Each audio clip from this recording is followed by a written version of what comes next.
Hi. Good evening, ladies and gentlemen. Thank you for joining us.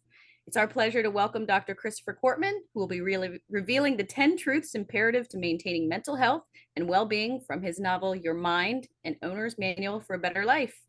Since establishing a full-time private practice in 1986, Dr. Cortman has facilitated upwards of 80,000 hours of psychotherapy.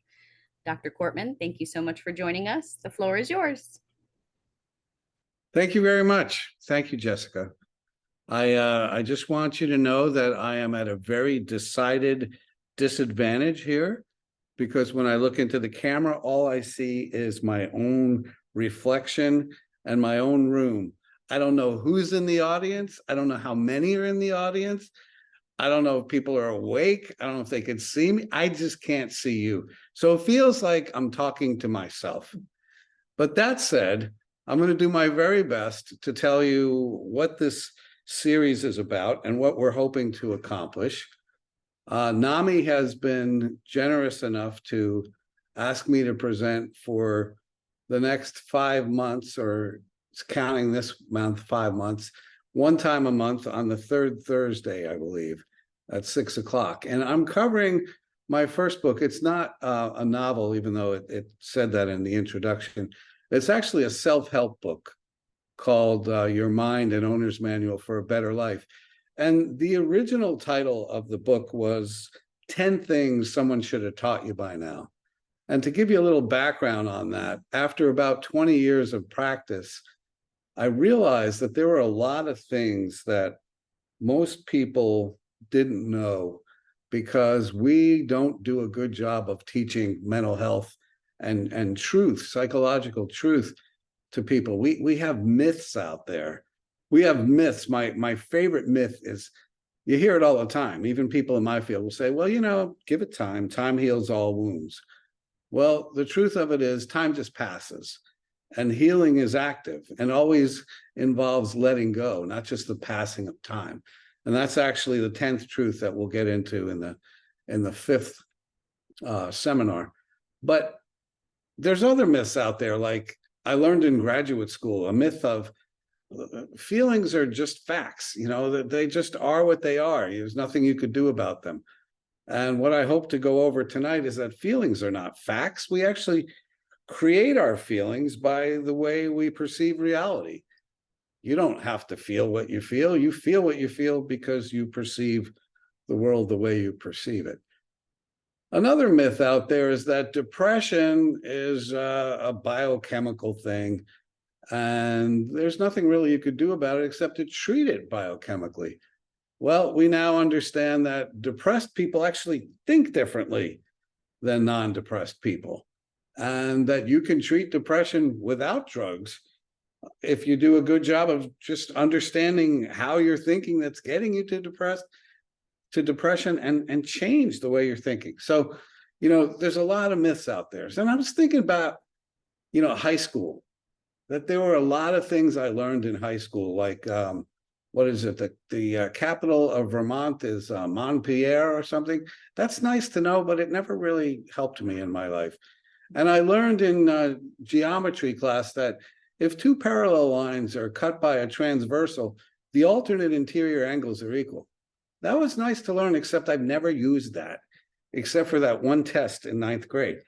And there's a number of things that they never taught me that I thought would be really helpful at the time, which something like, balancing a checkbook, or, reading a map, or, learning how to cook, or there are a lot of things that they didn't teach me. So when I was thinking about this book 20 years ago, I was thinking there are some truths that I'd love to teach.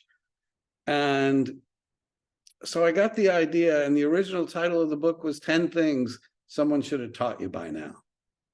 And I put together, along with a fellow psychologist, Dr. Harold Shinitsky, a list of 10 things.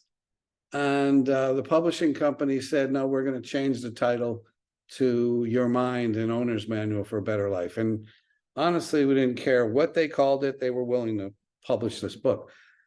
And it occurred to me after the book was published, which was 2009, that wouldn't it be cool if we could kind of teach these 10 truths to young people in kind of a preventative manner. And so, to make a very long story short, I knew the principal at Venice High School, and I asked her, is there any way we could teach this as a course? And I called it the social black belt. And the premise behind it is that if you have a black belt in martial arts, you have the highest level of training. You know, you don't look for trouble, but you could handle whatever is coming your way. And imagine if there was such a thing with mental health, that you had the highest level of training so you could deal with whatever is coming your way in life. So we had permission to teach ninth graders so that they would be able to deal with bullying. They would be able to present in front of the class if they needed to. They could deal with rejection. They could go to a gathering all by themselves. They could deal with loss. You know, they could learn how to say goodbye when someone dies, or they lose a pet or a grandparent or something. We wanted to give them these life skills in order to earn their social black belt. So we had a tremendously successful semester teaching these kids, and we compared them to a control group. And the bottom line is that they were statistically significantly superior in terms of knowledge, attitude, and behavior. They were less likely to start smoking cigarettes after that class than the control group. They were more likely to go to a mental health professional. We knew we broke through the stigma, and you know, the kids prospered, and some of them wrote things at the end of the class. Why isn't this mandatory? And why don't they teach this to everybody? And you know, some of the kids said, this class changed my life. Well, we had some success in other schools in Sarasota County and elsewhere. And then we ran into some political issues. And right now, unfortunately, it's not anywhere in Sarasota County except for a couple of private schools. And it's kind of sad to me because, you know, the researcher at USF who was writing the reports on the data we presented, I asked her, Dr. Aisha Johnson, Aisha, if you could give me an elevator pitch for this program, what would it be? And she said, I have an elevator pitch for you. Tell them that the researcher found that the kids in the social black belt class improved by 50% over the control group. Not my data, but hers, and to me, pretty convincing. So we're hoping to get back into the school system and do what we can, because mental health is really an issue, and kids should have these kinds of skills. So having said all that, I want to talk about the very first truth in the book, and it's going to take this entire hour, and if it takes, well, it takes what it takes. I want to teach the most important aspects of this book and of these 10 truths. I want, by the end of these 5 classes, I want everybody to get the gist of these 10 truths, because I think they make a significant difference. I wish I learned them. I wish I knew them when I was growing up, and most people don't. So we'll begin with the very first truth. And that truth is that we can learn to understand our feelings. You know, they're not strange visitors from another planet. They're not something that we just have to go, oh, it's just so weird. I don't know why I feel what I feel. And I want to make this important clarification that when I say feelings, I mean emotions. When I say emotions, I mean feelings. I'm going to use them interchangeably. I want people to understand so much more about their feelings. Why is that? Why do we make such a big deal out of feelings? Well, for one thing, most of the things you're going to do in the course of a day are about your feelings. You want to feel better. You want to feel differently. You want to stop feeling pain. You want to stop feeling sad. You know, whatever you do, think in terms, why do you call that one friend? I don't know, but when we get together, she and I, we laugh all the time. Has to do with your feelings. Why do you avoid that other guy? Because something about his character always makes me feel resentful or bitter or just put down. I don't like how I feel when I'm around. Why do you pick up certain kinds of comfort foods? Well, it's right in the phrase to change how I feel, to have some kind of comfort. Feelings are really important. And feelings are why we have issues like depression and anxiety disorders. They're just feelings gone awry. They've gone way off the beaten path, and now they're clinical. They're problematic. They're not normal anymore. They dominate our lives. And so when we get professional help, it's in an effort to change the way we feel. We all want to feel better. We want to feel happier. We want to have more peace. If we're anxious, we just want to feel more calm. We want to shut off the stress response. So let's talk about this first truth. There are 5 things that I want to hone in on tonight about feelings and where they come from. Instead of thinking of them as just these vague states that overtake your body, I want you, first of all, to get over the myth that feelings come from what's happening to you or what's going on in your life. Or like the love songs, feelings always come from the other person, like you make me feel brand new, or you make me love you, or, it's not other people and it's not circumstances that make me feel. The very first thing I want to teach is that our feelings are predicated upon not what's happening, not the facts. Our nervous systems do not respond so much to facts as our interpretation of the facts. So I'd like to give you a few different stories to highlight this. My very favorite story, if you hear me lecture, you'll probably hear this story, and forgive me if you've heard it before, but try to put yourself into the chair of the therapist or the patient in this one, and understand this truth now. There's a 65-year-old man in my office on a Tuesday morning, and I ask him, how's it going? And he says, oh, not good, doc, not good. And I say, what's going on? He said, my daughter, she didn't call me, no card, nothing for Father's Day. So we'll stop the movie here and say, how does he feel? He feels resentful. He feels hurt. He feels rejected. He feels unimportant. He feels kind of skunked by his daughter, right? He was bitter. He was sad. He was lonely. He felt like unimportant. Like, I guess I don't matter. The background was, I've loved her from the day she was born. I put her through college. I've helped her through everything in life. And come Father's Day, nothing. And that's how he feels. So I looked at him, and I only had one thing to say to him. I said, Brian, Father's Day is next weekend. In a split second, he felt amused. He felt embarrassed. He felt light. He felt relieved. He felt hopeful. In a split second, all of his emotions changed. Why? The facts didn't change. The Father's Day was always on the calendar for the next weekend. The only thing that changed was his perception of the facts.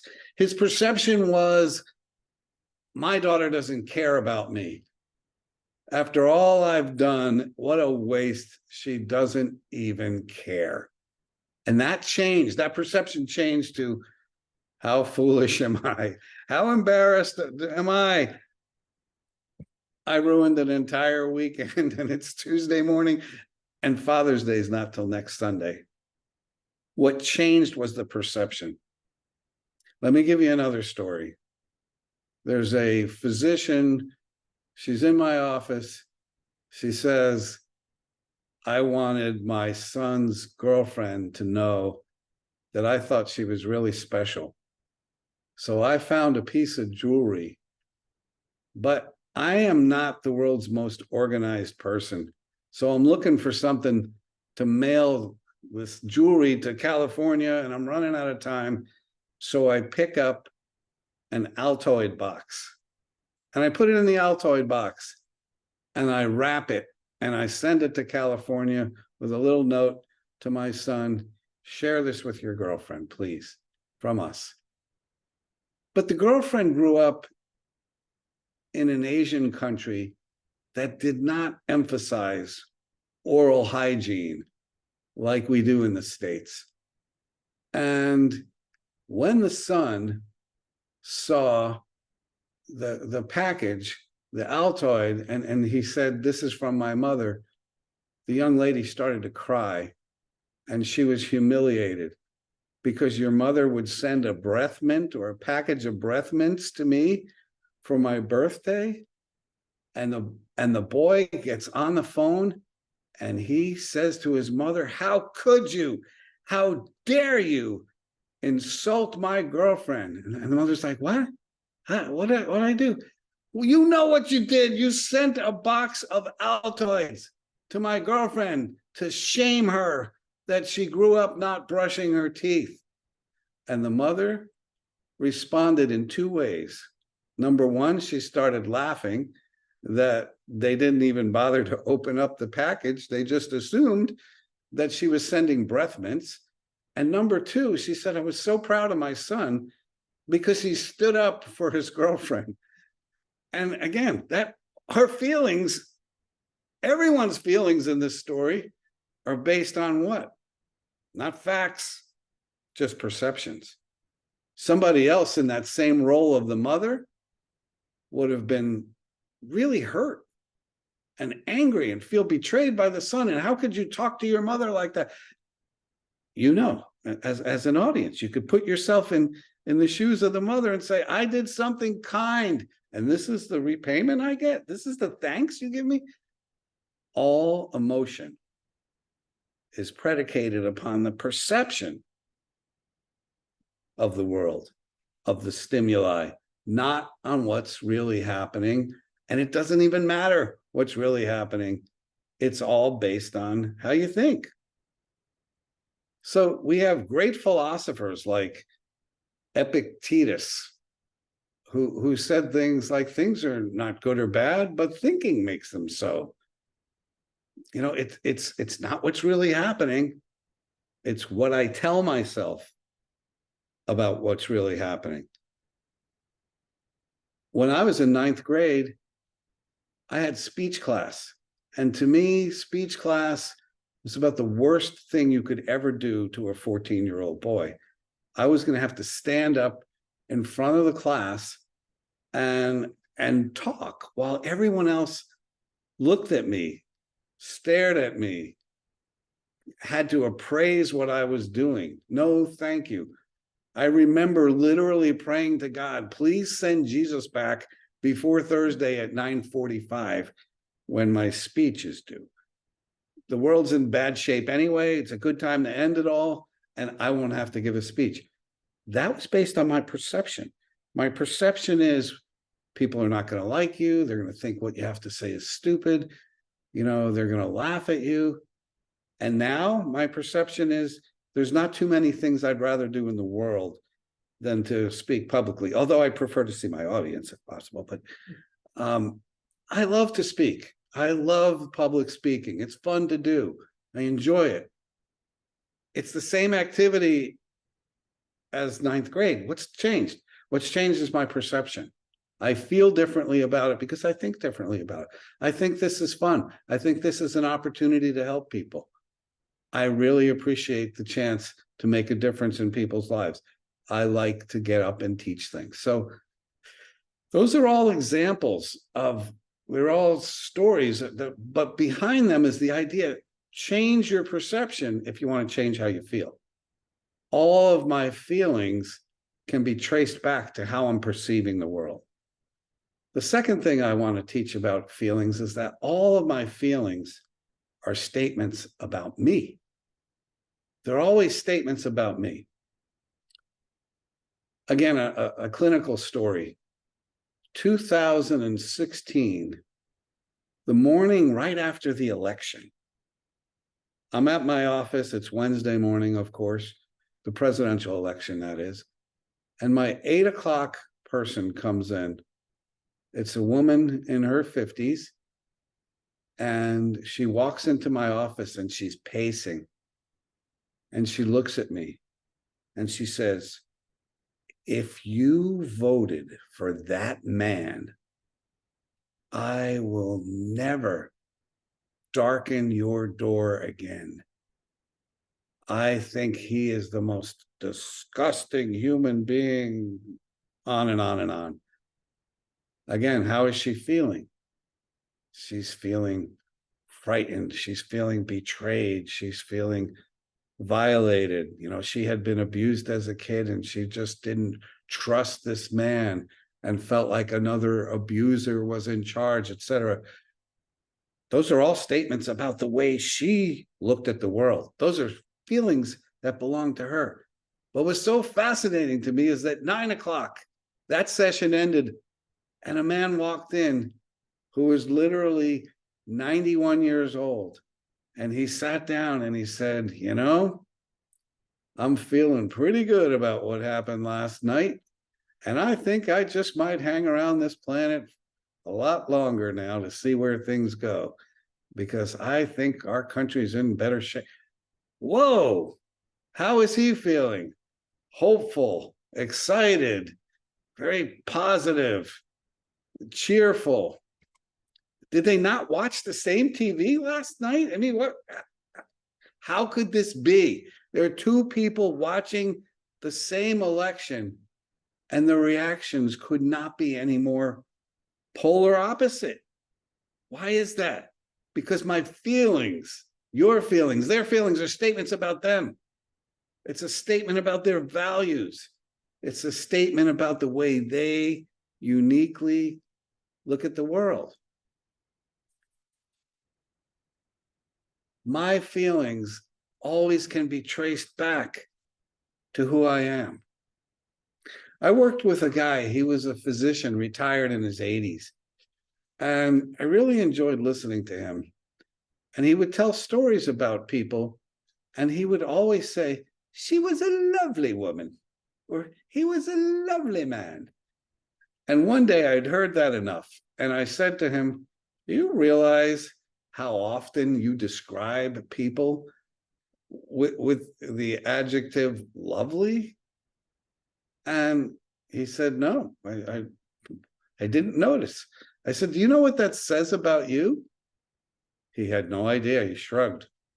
He said, tell me. I said, everyone's lovely to you because you're loving. It's a statement about you, that you find the good in people, that you find so many people lovely because you are a loving person. I've treated a lot of teenagers who everything is boring. And I've had to do the same thing.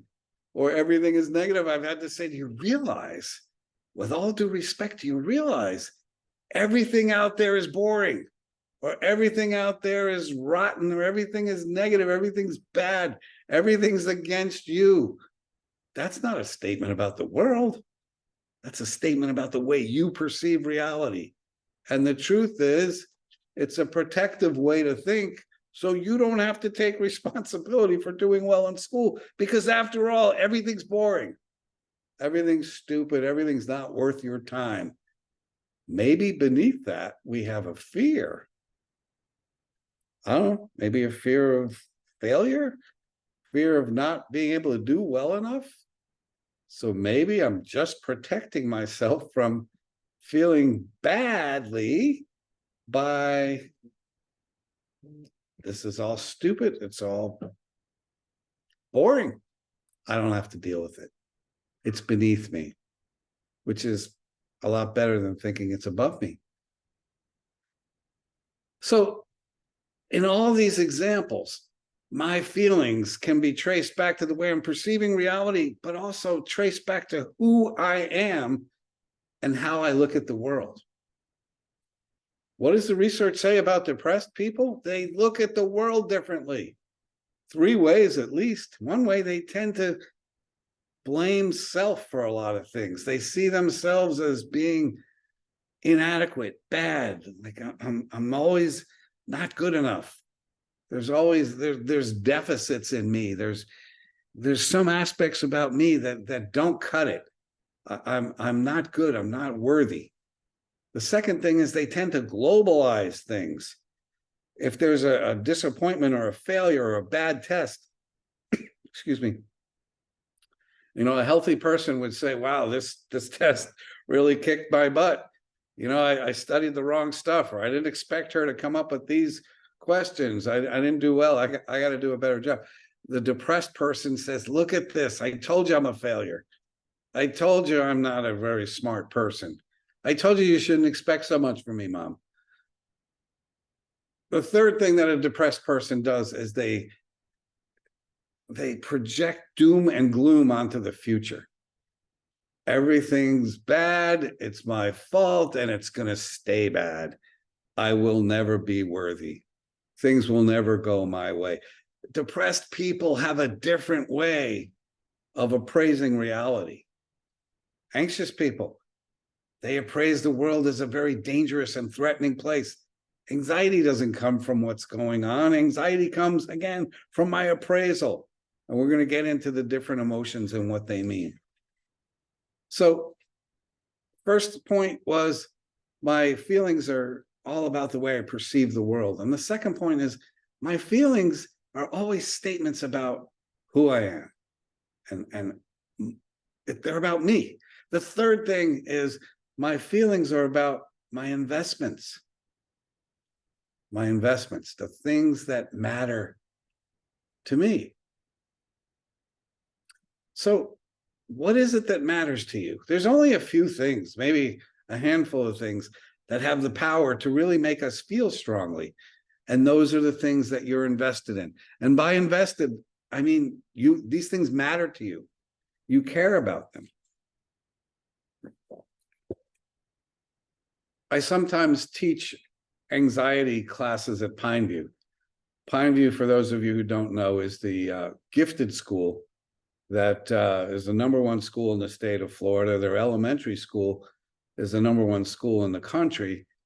And it's really a fantastic school. It's a school I never would have been invited into as a kid, but now they invite me in to speak there, which is nice. It's sort of like marrying the girl who wouldn't even look at you in high school. So, it's you got that kind of positive thing by being asked to speak at Pineview. But anyway, I have this regular thing going in with the 9th graders on anxiety.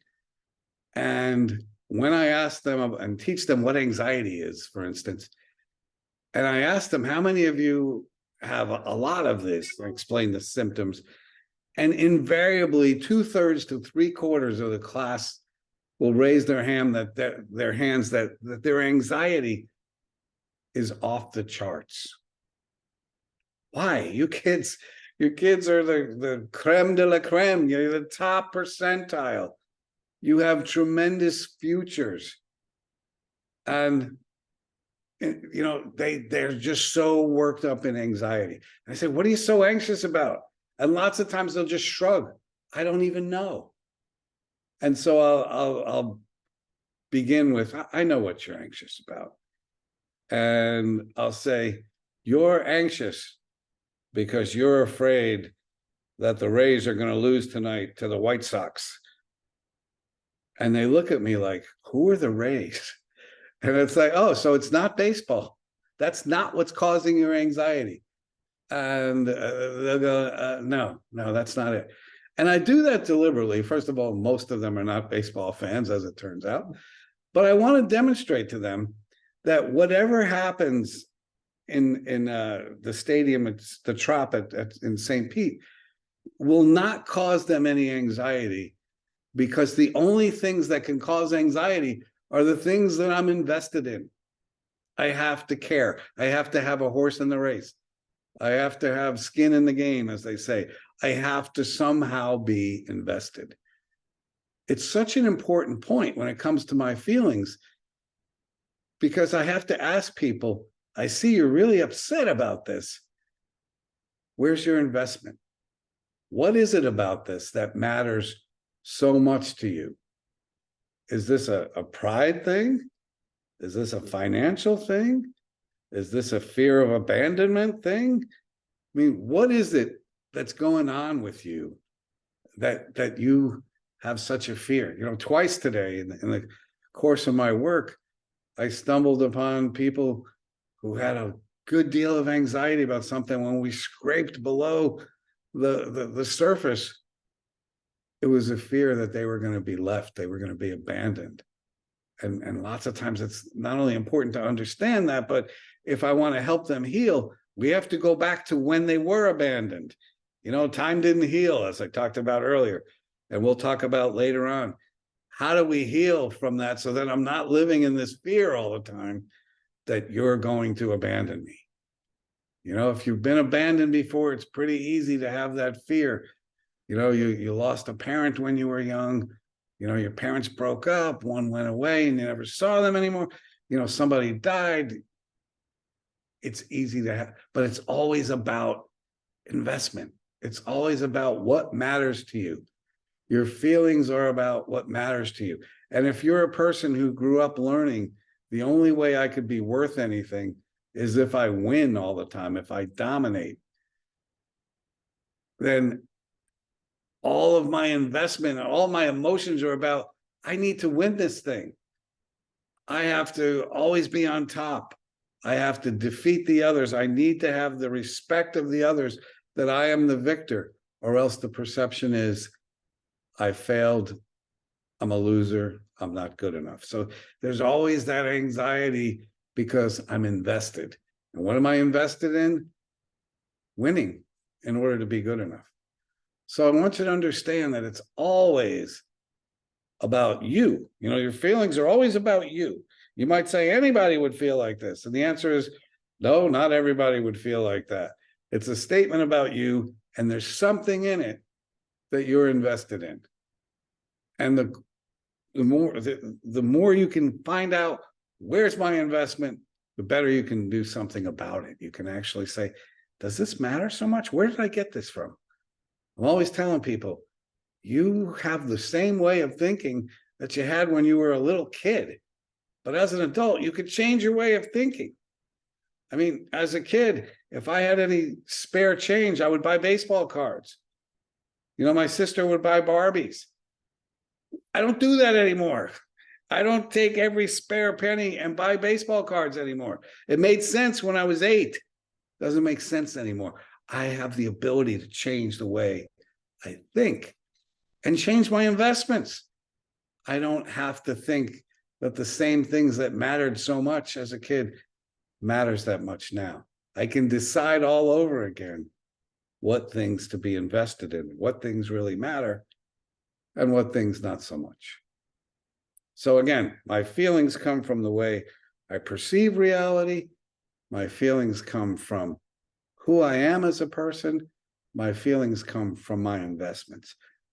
I neglected to tell you a story that I want to share with you about, you know, the importance of how I look at things and how I value things.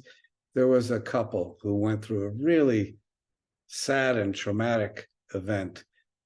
They were watching their granddaughter, 3-year-old granddaughter, and while the grandmother was napping, she called out to her husband to please bring her medication. She had a headache. The grandfather left the pool gate open. The granddaughter drowned in their pool. Horrible, horrible thing. And in talking to them and trying to help them recover, what really fascinated me about their perception going forward was that the woman said, there's a pool out there and I close my drapes as much as I can. I never want to look out there. In fact, I want to move back to New York, she said. I don't want to ever look. I'm done with this house. I hate this house. This house is cursed as far as I'm concerned. Pretty easy to understand, right? Talking to her husband, he said, honey, we can never leave this house. The soul of our granddaughter is in this house. We can't leave here. We would be abandoning her. amazing to me, this story, because it's two significantly different takes on the very same reality in the same bedroom, the same couple. Two different approaches that were night and day. One, we can't get out of this place fast enough. The other one, we can never leave. Again, it's perception. It's who they are. It's what they value.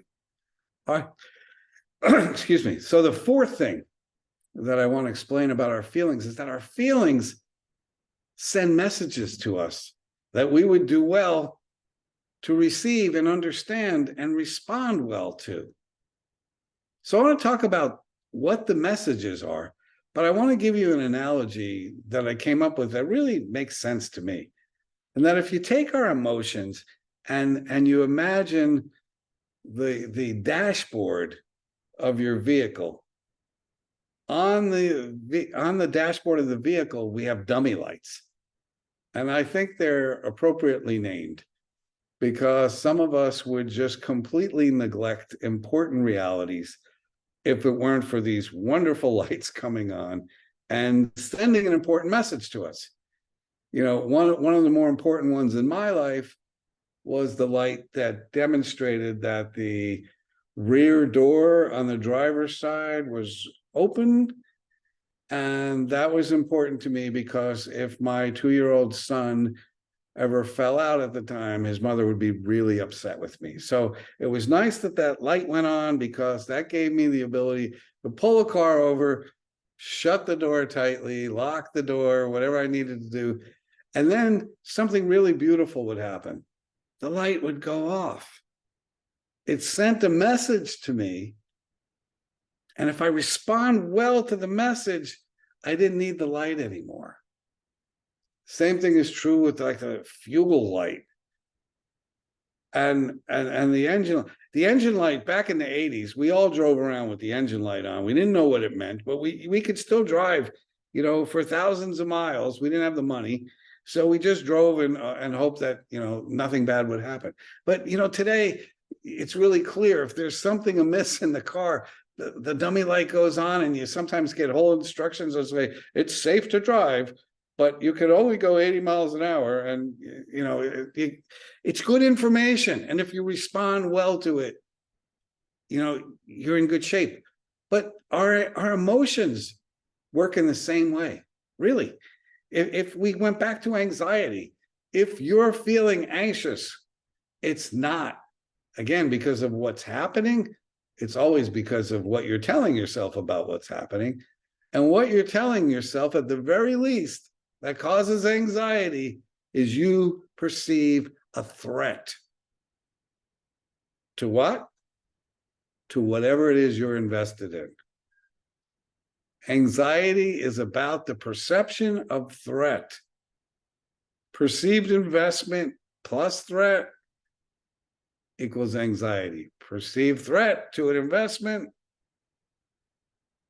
anxiety. We're built that way. And when I say anxiety, I also want you to hear the stress response. They're really one and the same. It's our nervous system going into an arousal to protect us, fight or flight, they would sometimes call it. It's an emergency that we're being prepared for. The heart is pumping harder, and it's sending blood flow to the major muscle groups. You know, the chest, back, legs. You know, it's getting the blood flow there. So, you know, there's heat and there's perspiration from the blood, and you can feel the heart racing, and the breathing is more rapid and shallow, right? And sometimes there's tingling sensations in the arms and the legs. They call that paresthesia. And the digestion shuts down. You know, you're not digesting your food really well because, you know, the stress response is going. And sexual reproductive shuts down. Those are not they're not the places where the blood flow goes, because it's an emergency and we're prepared for an emergency. Okay, you guys understand all that, but it all begins with a perception of threat. You have to perceive a threat. And there's an example that we can all relate to. And we're driving down the road, speaking of the car, and in the rear view mirror, we see flashing lights. And it's like already that whole response is going on in my body. It's not going on for the child. You know, the 3 or 4-year-old just sees flashing lights. Why wouldn't it cause anxiety in him or her? Because there's no meaning in the head. They don't perceive a threat. They just say, oh, that's interesting lights. But you pull over and your fear, your anxiety is about, now I'm going to get a ticket. This is terrible. This is awful. I can't afford a ticket. I only have a few points left, or I don't have the money to pay for this, or my father's going to kill me, or whatever the perception of threat is. And then something really fascinating happens. The police officer didn't want you. It was someone else. And they kept going. And you pulled over. And what happens? There's the perception that there is no more threat. And as a result, all my whole system, returns to homeostasis. It returns to normal. Everything's okay. The mind says there's no more threat, and it shuts down the whole stress response. Anxiety is no longer necessary. That's great. We're built for that. We could have that experience fairly often in a lifetime and still live to be an old man or woman. But most of the things that make us anxious, most of the things that we perceive as threatening, we keep the anxiety light on. The stress response goes from alarm reaction to a resistance stage where we're still fighting in high gear, even though, time is passing. In other words, a high conflict marriage continues into a high conflict divorce. The anxiety, the threat continues.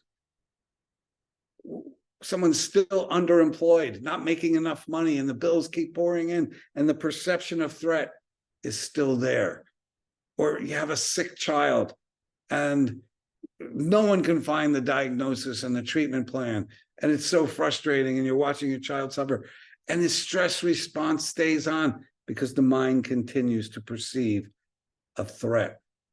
And the way this thing works, our bodies work. You go from resistance then into the third stage, which is exhaustion.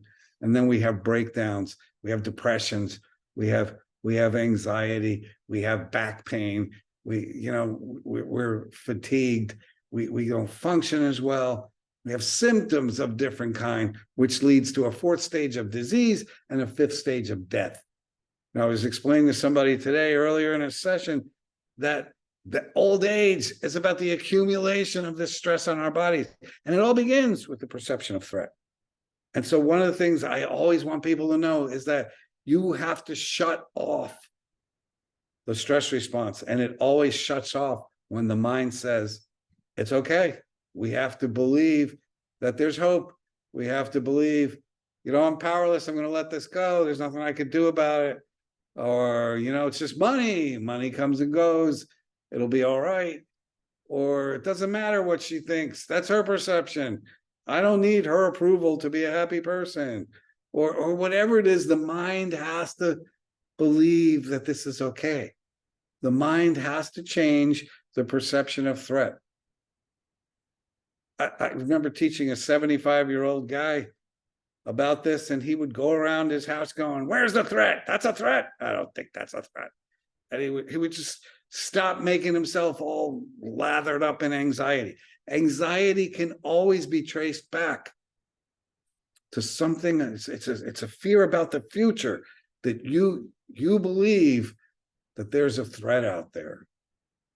And, one of the things that you'll always hear from me, maybe we'll get into this in the third truth, but there's a remedy for anxiety. There's a remedy for worry, and that is always faith. And I'm going to talk about that later. And you could say faith in what? And the answer is faith in anything. Faith in God, faith in fate, faith in others, like the pilot who's flying this plane, faith in myself, that I can handle this. I'm a pretty competent guy. Whatever happens, I'll deal with it.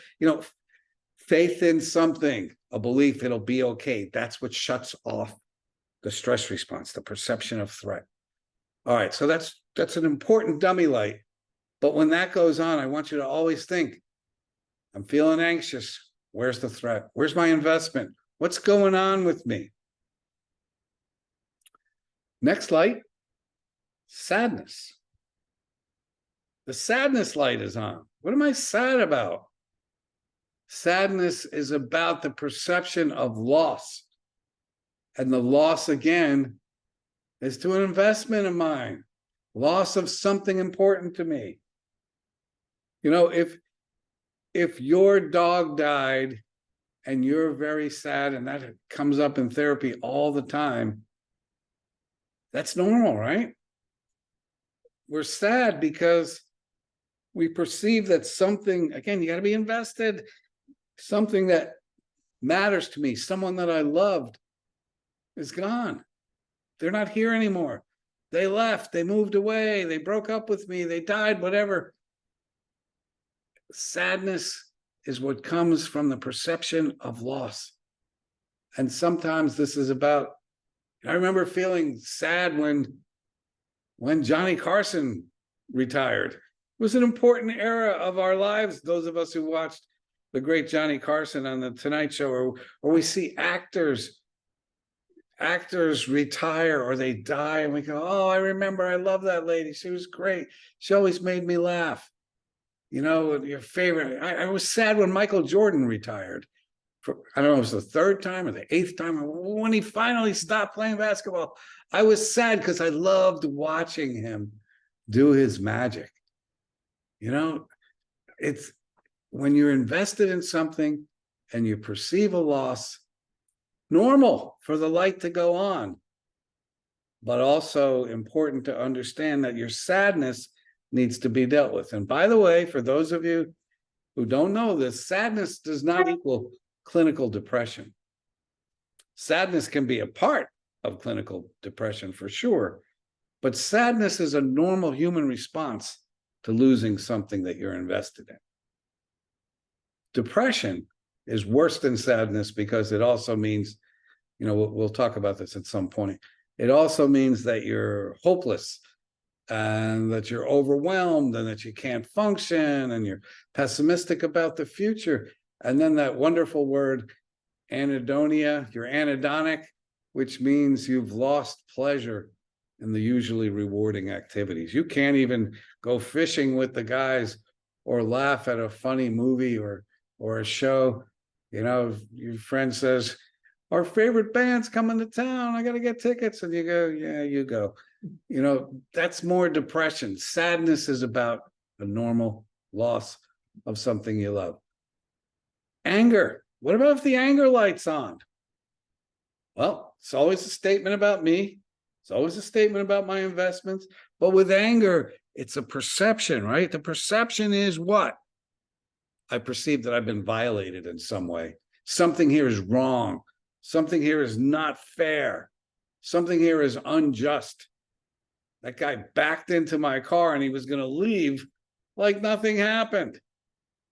I'm angry because I perceive a violation. All right, it's bad enough that you're a bad driver, but at least get out and do something right about it.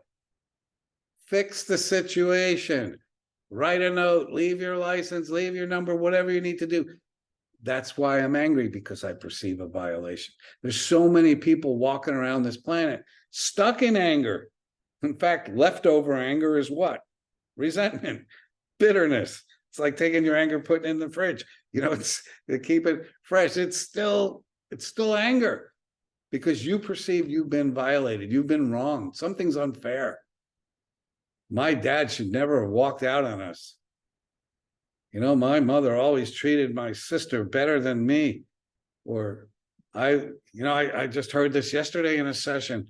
The people who took this guy in, the foster family, they wanted him to know, you are not our child. You know, you're not a part of this family. He didn't get to use the same bathroom as the other kids. And everything they spent on him, they kept a record of. so that they could put him to work and make him pay it back. I mean, he was so angry yesterday recalling these things, which is beautiful in therapy because that's how we got to get through it. But his anger, goes back to when he was a teen. This guy's in his 40s. The anger, time didn't heal, right? Time passes. The healing has to come from the work that we're doing and culminates in letting go. Anger is about the perception of violation. Let's talk about guilt. Why is the guilt light on? Well, guilt doesn't come from doing something wrong. Guilt comes from the belief that you have violated your own moral code. You did something or you didn't do something that you should have done. The guilt light, I would want you to understand, is not a way of determining if you did something bad, because there are some people who could literally commit murder again and again, and they don't feel any guilt. They're called sociopaths or psychopaths, or, these are people, antisocial personalities. They don't care about the welfare of anybody else. It's just about me. If you're in my way, sorry about your luck, you're going down. Those people don't feel guilt. And then on the opposite end of the spectrum, you have guilt sponges. People who are always feeling guilty, no matter what. We live in Florida. People come down to visit us. The weather's not good. A lot of people are like, I feel so bad. I feel so guilty. It's like, Mom, I know you run everything, but you're not in charge of the weather. So, cut yourself a break. These people are always guilty. They always feel bad about something. There's always something that they feel like they underperformed or could have done better, should have done better. So they continue to work hard at being more perfect, and they never get there. They always feel, guilty. So what's appropriate guilt? The light should go on when you violate your own moral code. Just an example. I have a friend, actually, the principal of the school I would mention before, Dr. Covert. He and I get together at least one time a month for breakfast. I have to admit, there was a time when we sat for breakfast and he was the only one who showed up that morning because I forgot all about it. And I get a text 15, 20 minutes into the breakfast, and he's like, hey, pal, you coming? Like, oh, God. I'm sure there were a couple of great expletives that flowed from my mouth. It's like, oh, what a jerk I am. I'm so sorry. And what do you do with that? The light's on, the guilt light. That's a call to action. Guilt is a call to action. What should the action be? I apologize. I try to make amends. I'll buy the next 3 breakfasts. I'm sorry. This is totally on me. I feel awful. We actually have research, by the way, on apologizing. And all the research can be traced back to what was Hebrew tradition 3,000 plus years ago. Amazing. Repent, first confess, repent, explain where your head was at the time, make amends if possible. It's like the best you can do. And the light is to show you did something wrong. Do something about it. Say you're sorry. Most of the time when people apologize sincerely, they're forgiven. We have research that says that even when people apologize insincerely, they're more likely to be forgiven. It's impressive. Just being able to say that was my fault. You see athletes do it all the time. They'll raise their hand, go, my bad. I should have had that. Sorry, guys. You see it in basketball teams, baseball fields. People saying, my bad. Sorry, I threw a bad pass. You were wide open. People have respect for you when you apologize. But back to guilt. Yeah, I should have guilt if I messed up, but I don't drive the rest of my life with the guilt light on. That's self-abuse. That's not making the world a better place. Making the world a better place is to apologize, make amends, do better. Forgive yourself. That's better. Even humor. When the humor light comes on, when you laugh, That's about the way you're perceiving the world. You're perceiving the world by thinking that these two things that have nothing to do with each other, you put them in the same, basket, like, people who would, I don't know, they'd wear a pregnant nun outfit costume for Halloween. Why is that funny? Because they're two things that don't belong together, and you put them together for the first time, and people laugh. It's always a statement about how we perceive things, but there's a meaning to every one of these dummy lights. And when I'm a healthy person, I'm like a new car. I can feel the whole range of human emotions, not at once, hopefully. But I mean, you can have a belly laugh. If you're a healthy person, you can watch a movie and laugh and laugh and laugh. Excuse me, I'm talking about healthy people, and I'm choking to death. Okay. Thank you. Forgive me. When you're a healthy person, you can cry. You can be sad. You can have guilt. You can have joy. In the last 24 hours of therapy, 2 people told me I stopped crying. And I said to them, "What's that about?" I didn't know. It's like, you know why you stop crying? You stop crying to protect yourself from feeling bad things. Stop crying doesn't protect you from bad things. It protects you from expressing your pain and releasing your pain. Not a good idea. And you men out there, you have tear ducts just like women. We're built the same way that way. And I have news for you. People who cry actually live longer. In one research study, and another research study that was fascinating to me, that our tears actually have a different biochemical composition when they have emotions. When they're emotionally laden tears, they actually reduce the cortisol in your body, which is the stress hormone. Like if you're getting debris out of your eye and there's a tear there, that does not have the same composition as the emotional tear. And people invariably in therapy, when they're crying, to release something painful, they're telling me about it. The guy with the foster family, his stories are terrible, but when he cries, he feels better. And it's like he can put those stories away. He doesn't have to tell them anymore. We're going to get into that. We talk about the 10th truth. Remember, feel, express, release, reframe. We learn how to actively heal from whatever hurts you. All right, so these are some basic human emotions. You could probably come up with a bunch more emotions, and they're always going to tell a story. And I like it when you figure out, this is why I'm feeling what I feel, this is what it means, and this is the call to action. Checking on the time. Is that? Wow, I got 2 minutes left. I wanted to talk about an acronym that I created that is not in the book, but it's in the rewrite of the book, called the Social Black Belt, which was written just for adolescents. But it's 7 mindsets / behaviors that are linked with longevity and well-being. And I think I'm going to have to lead off next time with them, but I'm going to say what they are now, because they spell out the word forgive.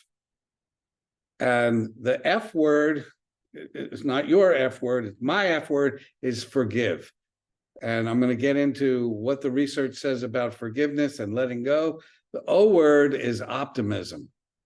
The R word, relationships. The G word is gratitude. The I word is investments. We have to have things that matter to us to live a happy, successful, long life. The V word is volunteering, getting out of yourself and making a difference in the lives of other people. And the E word, some of you are going to hate to hear this, but it's exercise. And we're going to get into explaining how all 7 of these things make a difference in terms of well-being. And just from today, you've heard those 7 things now. If there are any of those things that you're not doing or not practicing, I'm going to urge you to get on board with them. But next month, when we do part 2 to this, I'm going to talk about them in much more depth, hopefully. So I know you want to turn this over to the audience for questions, and I'm happy to address questions as long as they're not really hard ones. Try to keep them easy, underhand softball pitches, not sliders. Anybody still awake? Thank Anybody? you, Dr. Cortman. I would like to encourage any of our viewers, if they have questions, to type them there in the chat. We've appreciated and enjoyed this very much. So we'll give everybody a few minutes if they do want to type some questions in there. I see the number 3 by chat. Do you see that also, or am I back hallucinating? So I did type in there just the little blurb if they wanted to type in the chat if they had a question, and then I also put a feedback form in there. So that might be the two that you see in there. The first one, let me just click on this one. All right, are you ready? Can anger be resolved from many years of resentment? That's good. I like that question. Thank you, whoever asked it. The answer is absolutely yes. Absolutely yes. When you said earlier, when you introduced me, you said I'm over 80,000 hours of therapy. There is no way I'd still be doing this if people couldn't heal from the things that they experienced. The only reason I'm still listening to these horrible stories is because of the joy of people healing, putting their issues away, resolving them, letting them go, championing them, moving on. And yeah, resentment, bitterness, but it's not for sissies. Whoever you are, I want to challenge you. You have to take me or whoever you talk to the pain. This is not going to happen from medication, by the way. That's just going to kind of quiet your nervous system down or separate you from your emotions. What we're going to do is you're going to take me to the pain, and you're going to talk about these things that hurt you, where you felt betrayed, abandoned, resentful, violated, whatever happened to you. Somebody screwed you over, somebody cheated on you, somebody abandoned you. Whatever happened, you got to take me to the pain, and I'm going to help you express and release it. And then you're going to have a new outlook.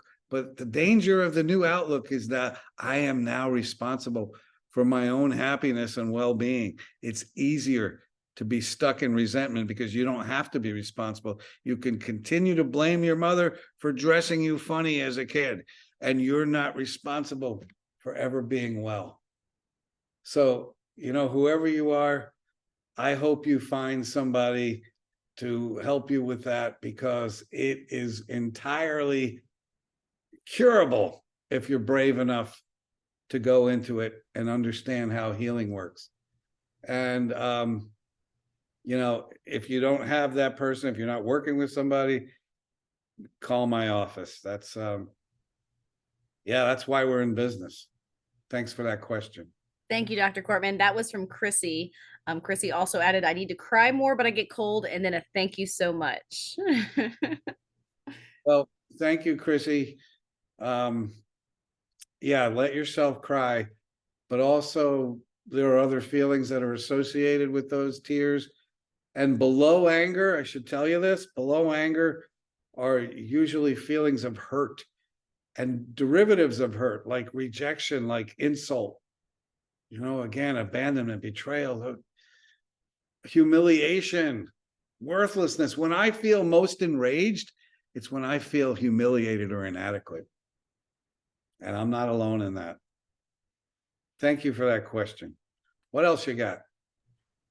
So that's all the questions right now. I did want to ask, is there some kind of contact information you'd like to share with the audience in case they did want to reach out to you outside of this? Sure. Better call Saul. Wait, no. So my phone number is 941-485-8586. But I can also be contacted, SRQ Shrink, at AOL. There's all different, I'm on TikTok. TikTok Shrink or Dr. Christopher Cortman. I got videos on there. I have, I guess, 5 books now that I've written, and this book is the first one. And the Social Black Belt is a rewrite of this one. Michael Keelan wrote it strictly for adolescents. He took my 10 truths and rewrote them so high school kids can have the same 10 truths that I'm going to do my very best to get through in the next 4 of these webinars. That's what it's called, webinar? Yes, the webinar. And we do have one more question. I think we can finish off with this one if that's okay. Yeah, that's fine. I was thinking a webinar is probably where Spider-Man goes to get it. All right. It's what's the key to not only forgiving people, but letting go of the pain from those who harmed you, especially in places of erogenous abuse, such as sexual abuse? Another wonderful question. In order to forgive, you don't have to forget. You don't have to condone what somebody did. Something that was done that was wrong is always wrong. And letting it go and healing from it never condones it. That's why there's people who would say to me, I'll never forgive him. He left me with the kids, his kids, and he took off with that other woman, and I'll always hate him. It's like, yeah, I understand. What he did was wrong. I'm never going. And if you're going to tell me I have to forgive him, I'm not going to say, yeah, forgiveness doesn't let him off the hook. Forgiveness lets you off the hook. Because right now, your pain doesn't hurt him. You're consumed with the hatred and the resentment. I'm going to help you let go of that. And then he doesn't become somebody awesome and wonderful. He just, you just detached. He doesn't own you anymore. Right now, as long as you hate him, he's got free rent in your head. He owns you. Forgiveness lets me off the hook so I can turn him into neutral. I don't care what he's doing. I don't hate him. If I hate him, he owns me, and I can help people get to that. But we always have to go back to how it felt to be me. You have to take me to the pain. You're going to use up a box of my tissues. Although with telehealth, it could be your own tissues. But the point being, you have to work through the pain. You have to remember, feel, express, release. And then we're going to put a new frame on it. And what your husband did, your ex-husband, is wrong. It always will be wrong, but it doesn't dominate my life anymore. And sexual abuse, same thing. Those are sins against man. Those are sins against God. That's a horrible thing to do to a child. But I want to tell you, I have had so many people, most of them women, but not all, who were sexually violated as children. And while it's a difficult thing to deal with, I want to tell you the absolute highlight of my career is seeing these people heal, and they're over it. They're better. They're done. They're not still haunted by the childhood sexual abuse. It is absolutely treatable, but you better be brave and show up, because we're going to go back to whatever happened to you, as many things that happened to you, whatever you remember, whatever you want to tell. That's how we heal. And somebody has to have a good understanding in my chair as to what promotes healing. We're going to work through that and say goodbye to that. So thank you for that question. Fantastic advice, Dr. Cortman. Thank you so much for this tonight and your words of wisdom. We all appreciate you. I know myself and the audience definitely does. Thank you very much. And I hope I get a better view next time than what I'm looking at. But we'll see you, the third Thursday?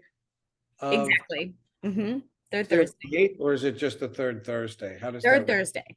And we'll make sure everybody on this registration list gets the emails as well. What date is the third Thursday? I don't have it on the top of my head. I'm so sorry. I'll make sure all right. When I send out the recording to everyone, I'll make sure I include that date. Absolutely. All right. Well, thank you so much. And I hope that every one of you comes back, and I'm going to give you the best that I have in the next 4 weeks, next 4 sessions. Thank Thank you. you so much, Dr. Cortman, and thank you everyone for joining us. If you would take a moment and fill out the feedback form and the link I put in the chat, we greatly appreciate it. We appreciate you, Dr. Cortman, and Thank everyone. you. I Yeah, appreciate you. Be well. be well. Thank you.